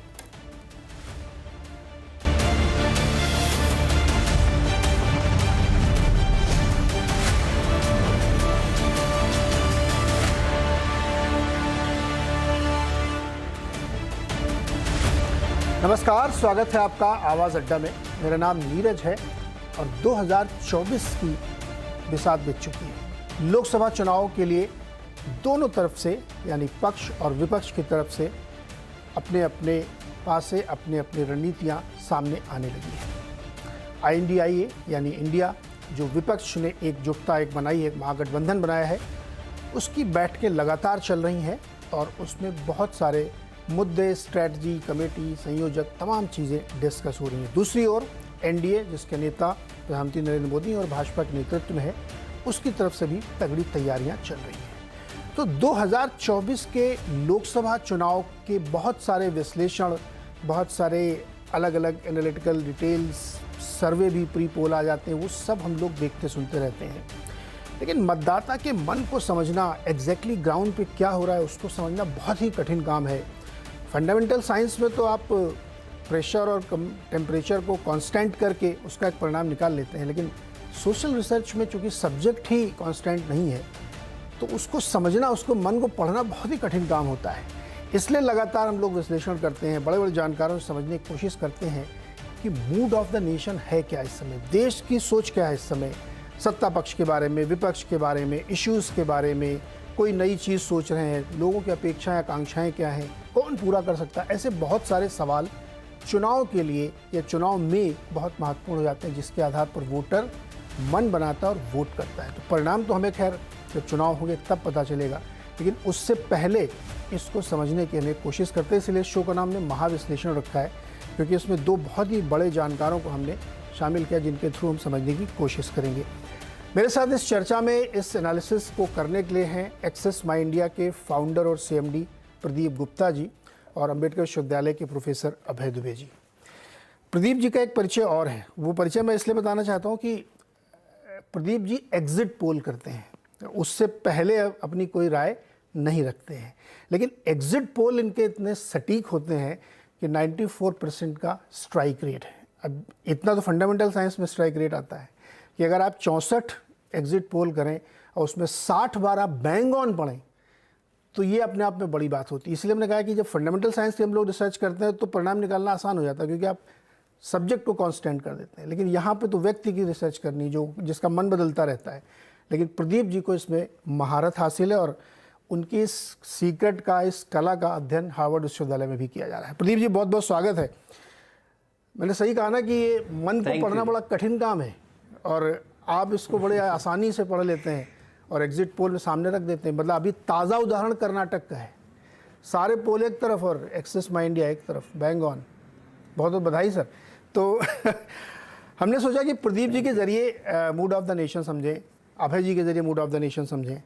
तो मोटे तौर पे जो दो हिस्से इस समय देश में हम लोग देख रहे हैं पॉलिटिकल लैंडस्केप के, एक तरफ NDA और एक तरफ इंडिया गठबंधन बन गया है और दोनों तरफ से ज़बरदस्त चल रहा है। तो एक मोटे तौर पर कह सकते हैं कि बाइपोलर जैसी सिचुएशन बनती हुई दिख रही। तो एक स्वॉट एनालिसिस करते हैं, बिजनेस टर्म में हम लोग ऐसा बोलते हैं।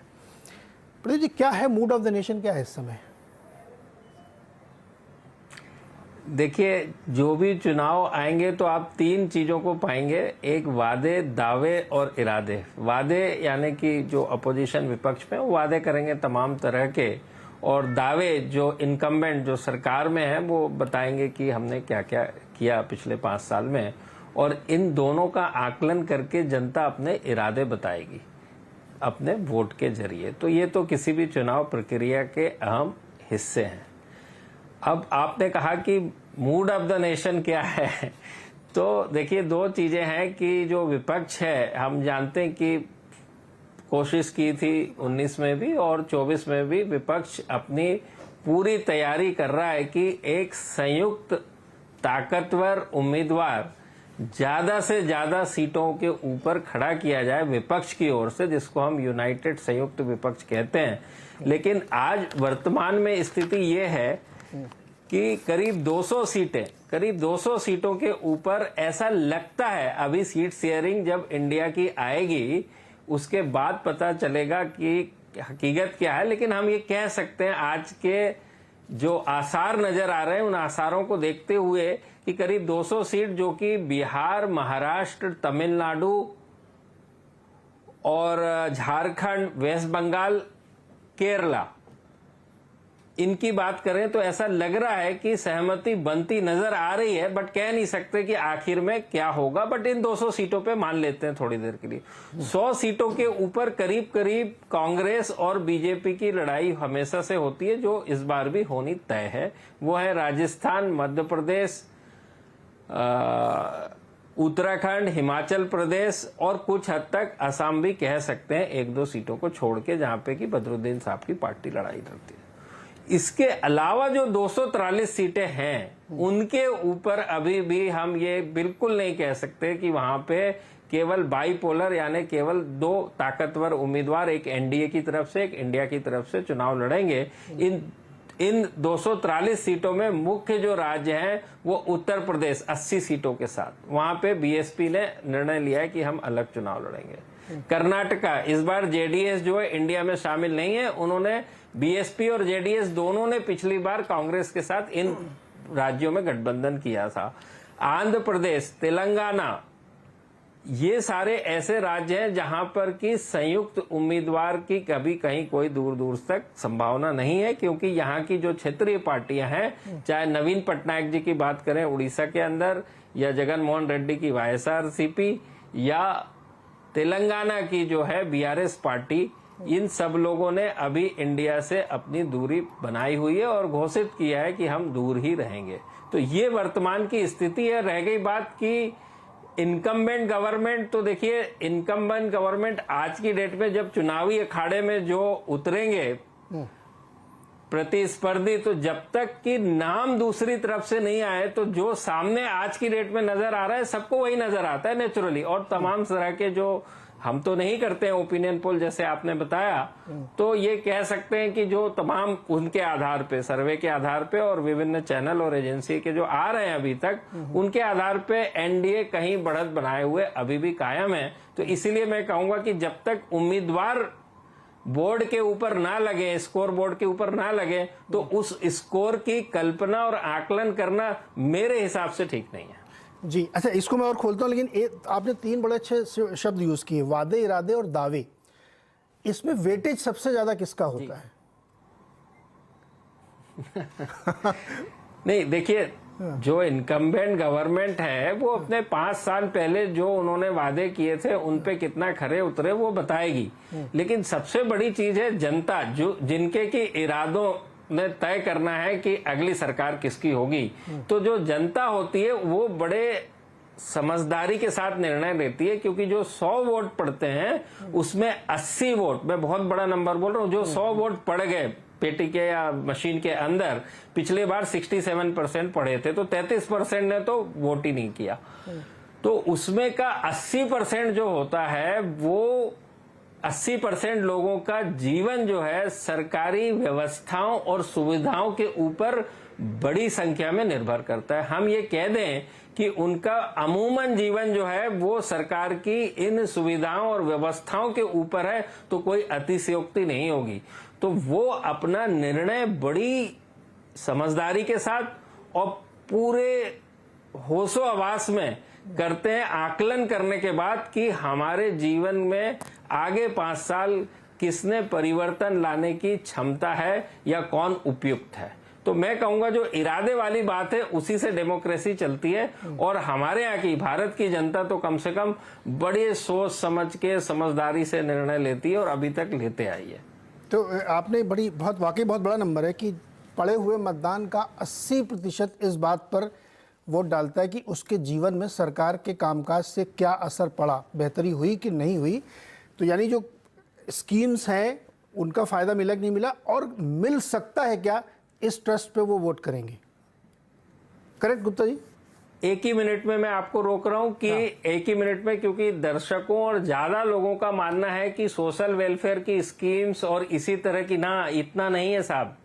बड़ी सबसे चीज है रोड, बिजली, पानी, स्वास्थ्य, शिक्षा, पीडीएस यानी राशन प्रणाली, आज से नहीं पिछले आजादी के समय के बाद से ये सारी की सारी सरकारी सुविधाएं। और जैसे हम सब जानते हैं कि इंडिया जो है 70% ग्रामीण है और 30% शहरी है। 30% शहरी का मतलब ज्यादातर लोग ये समझते हैं कि टॉप 100 सिटी या बड़े मेट्रो नहीं, 6500 सिटीज और टाउन्स हैं जो कि 30% में शामिल हैं, 6500, और जो प्लस और 6 लाख प्लस गांव जो है वो कि ग्रामीण में है। तो हम सब जानते हैं 70% तो वहीं से हो गया।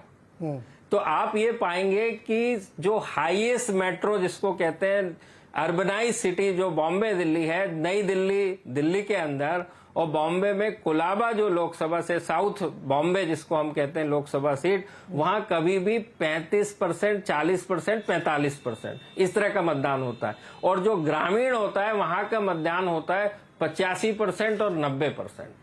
तो ये परिवर्तन है और ये अंतर है। तो ये जो 70% जो गांव में है और 10% एब्सोल्यूट नंबर जो शहरों में है, उनका जीवन, उनके बच्चों को स्कूल भी जो है सरकारी स्कूल में जाना है, स्वास्थ्य के लिए भी सरकार में जाना है, राशन के ऊपर उनका जीवन निर्भर है, कृषि संबंधित सारी सुविधाएं, सिंचाई के लिए पानी और सिंचाई के लिए बिजली और बीज और खाद, ये सब कुछ सरकारी व्यवस्था और सुविधाओं पे। इसमें अभी तक कहीं कोई सोशल वेलफेयर स्कीम नहीं आई है, वो भी शामिल है, जो कि उससे बहुत सारी चीजें होती हैं उनके जीवन में। तो बहुत एक बारीक सी चीज़ बताई, ये सिर्फ आम जनता नहीं, ये बहुत सारे सेफोलॉजिस्ट के लिए भी ज़रूरी है कि कोलाबा का वोट परसेंटेज और गांव का कोला खेड़ा का वोट परसेंटेज इसलिए डिफरेंस है क्योंकि उससे लोगों के जीवन में असर पड़ा है। मैं दुबे जी के पास जाता हूँ, एक बड़ी अच्छी, मैं इसको जुमले में डालूँ क्या, बीएसपी जरूरी है चुनाव जीतने के लिए, बिजली, सड़क, पानी। Dubey ji, mood off the nation क्या है? मूड ऑफ द नेशन क्या है आपके हिसाब से?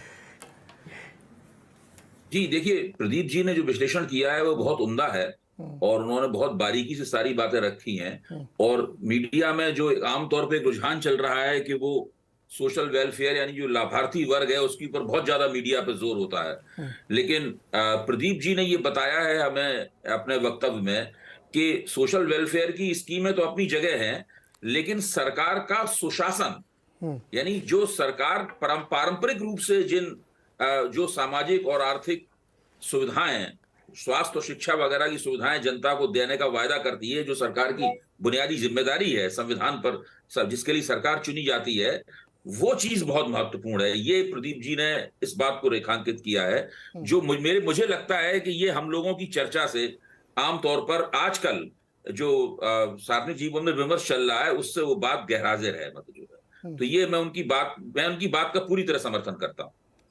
मैं उनकी इस बात का भी समर्थन करता हूं कि सरकार जो है वो देश की सबसे बड़ी एजेंसी है और उसके द्वारा दी गई सुविधाओं से हमारी आबादी का जो बहुलांश है वो प्रभावित होता है और वो सरकार की तरफ इस रूप में देखते हैं कि वो हमें मदद करेगी, और सरकार अगर मदद नहीं करती है तो फिर उसके प्रति उनके दिमाग में सवाल उठते हैं कि भाई ऐसा क्यों हो रहा है, हमने सरकार को इसलिए चुना था लेकिन हमें मदद नहीं मिल रही है। उनके इस डिस्कोर्स से पूरी तरह सहमत रखते हुए मैं इसमें एक अपनी राय एक जोड़ना चाहता हूं। ये मेरी विश्लेषणात्मक राय है, मतलब ऐसी नहीं है कि कोई मेरे पास इसके लिए कोई आंकड़ा है। प्रदीप जी तो आंकड़ों के बादशाह हैं, तो वो कह ही सकते हैं। तो मेरी राय इसके अंदर ये है कि हमारा जो 100 में 67% वोटर जो मतदान करते हैं, अंदाज लगा लें 2-3%, 5% इधर उधर, इस बार भी वैसा ही होगा। अगर इतने लोग जो वोट करते हैं, मैं इन वोटरों को 3 हिस्सों में बांट के देखता हूं राजनीतिक रूप से। एक हिस्सा वो है जो भारतीय जनता पार्टी को मोटे तौर पर वोट नहीं देता है। उसमें दक्षिण भारत के भी बहुत से लोग हैं, और भी क्षेत्रों के लोग हैं, भारतीय जनता पार्टी वोट नहीं देता है। एक बड़ा हिस्सा ये है जो भारतीय जनता पार्टी को हर हालत में वोट देता है, यहां तक कि अगर उसकी सरकारों के परफॉर्मेंस से वो अगर खुश नहीं है पूरी तरह, तब भी वो मोटे तौर पर भाजपा में भरोसा करता है कि इस बार नहीं उसने अच्छा काम किया तो अगली बार उनकी सरकार अच्छा काम करेगी, वो उसको वोट देता है। लेकिन इसमें पूरा जो 67% है वो खत्म नहीं होता।